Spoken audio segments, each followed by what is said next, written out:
and welcome to another episode of Rio's how-to videos. Today we're going to talk about how to fish for bonefish, or how to set up for bonefish, because it's pouring down with rain and there's no better time than right now to show you how to set up the right outfit for your bonefish trip.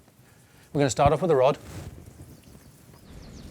Most of the time you're going to want a rod about an 8 weight. That's your good all-round bonefish rod. That's like your 9'5" weight for trout. Your 8 weight bonefish rod will do everything. You might go down to lighter rods in countries that have smaller bonefish, but generally your 8 weight's your perfect one. This is a Sage Salt HD, and that's what we'll be using out in the flats. On the bottom end of that rod, a reel is obviously very essential, and again you want to make sure you've got an 8 weight reel. Very important you get the right size of reel. It'll hold your fly line, it'll hold your backing, it'll balance your rod. You also want to make sure there's a good drag on the reel, because bonefish are pretty hard fighting. If you get them on the flats, they can run hard and firm. So you want to make sure you've got a good dialed-in drag system like this reel here. On the bottom of the reel, they're going to have some backing. And again, pretty important, the choice of backing.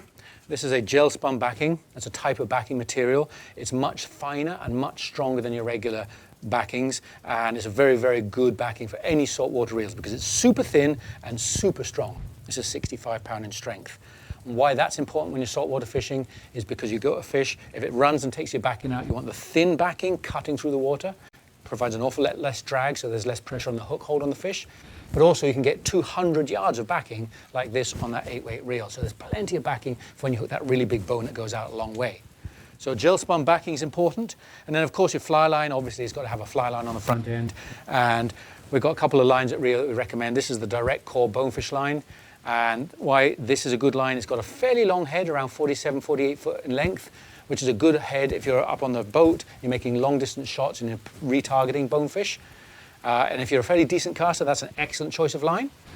If you're a beginner caster, or if you're wade fishing, you want something like the Bonefish Quick Shooter. Now that line has a much shorter head, so when you're low down in the water wading and you're not seeing the fish at long distance, you're seeing fish at 25, 30 feet, you want a line that's going to load up at a closer range, and that's what the Bonefish Quick Shooter is. So that's a perfect line if you're fishing the wading, or if you're also a beginner at bone fishing. On the front of the line, obviously you put on a leader, and basically you want a bonefish leader, something like this. This is a 12-pound leader. You might go down to 8 or 10 pounds in size if you want to go down to smaller stuff. And if your bonefish leader is like this 12-pound and you want to go down to slightly thinner material, then you can just go down to something like an 8-pound or a 10-pound saltwater material. Make sure you don't take your trout stuff out there. That's not stiff enough to turn over the saltwater flies or in typical saltwater winds. So 8, 10-pound, good idea to have a couple of spools of that. Take your 12-pound bonefish leaders. And just in case you get some really calm flats, maybe some shallow flats with super spooky bones, then try to take some fluorocarbon with you. So fluor is a little better material when you have those really spooky bones in calmer flats and shallower flats when the fish are really ultra spooky. So add on a couple of spools of fluorocarbon and then you're pretty well set for your basic terminal rig. Obviously you do want a selection of bonefish flies, and I've just got a selection here and a selection here. These are just depending on where you go. Just do some research on where you're going. Find out if you want really lightweight ones like this for skinny flats like in Christmas Island, or you want some slightly heavier ones for deeper flats. So find out where you're going, kind of get some recommendations of the type of flies, and particularly the fly weights. That's pretty important. The eye weights. And then, although that's your basic rig, there's a couple of terminal things I'd suggest you take along as well. Perhaps one of the most important things is your line cleaning towelette. That's an absolute essential thing if you're a saltwater angler, because you're going to find your salt crystals will dry on your line, they'll dry on your rod guides, they won't shoot so well, your fly line loses its performance, and you think something's going wrong or your casting's going wrong, and all you need to do is wipe down your fly line with one of these towelettes, wipe off all the salt, put some silicone back on the line, and it'll shoot perfectly. So put a bunch of those in your pocket, take those with you. And then obviously you need some accessories, you need some good Polaroids because you're going to be spotting fish, so you need some good Polaroids.